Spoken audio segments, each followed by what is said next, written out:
Guys, good morning sa inyo and welcome back to my channel guys. Ngayon ating content sa ating vlog, kahapon nag-upload po ako ng video tungkol sa sparring ng ating dalawang magkapatid na manok. Okay, so mayroong nag-comment dyan sa comment section na yung ating manok daw is, yung manok daw natin, talon lang daw ng talon.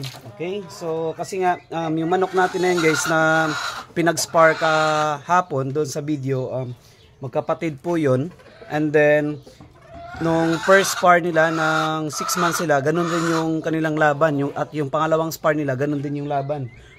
Pero palaging mayroong talon at umiiwas at tumatiming lang pag gusto ng papalo. Okay? So ngayon, ito-test fight naman natin yung ibang breed. Baka sakali umiba yung gameplay ng ating manok dito na Boston. Okay?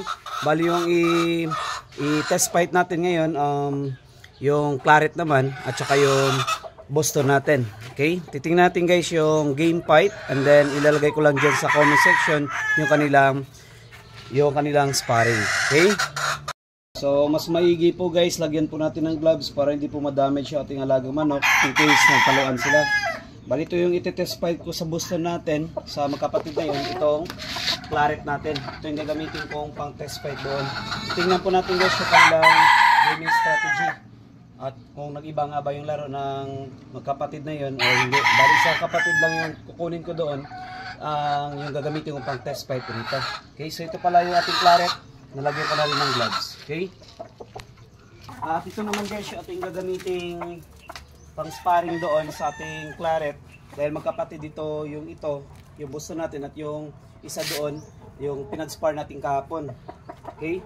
Bali ito yung gagamitin na lang natin doon pang spar. Titingnan natin guys kung yung kanilang gaming strategy kung may ba nga ba or hindi. Okay?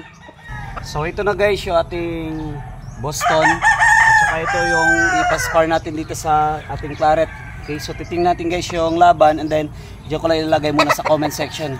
Kayo na po guys bahala kung ano yung magiging suggestion niyo, kung ano yung magiging advice niyo sa ating mga alagang manok rito. Okay?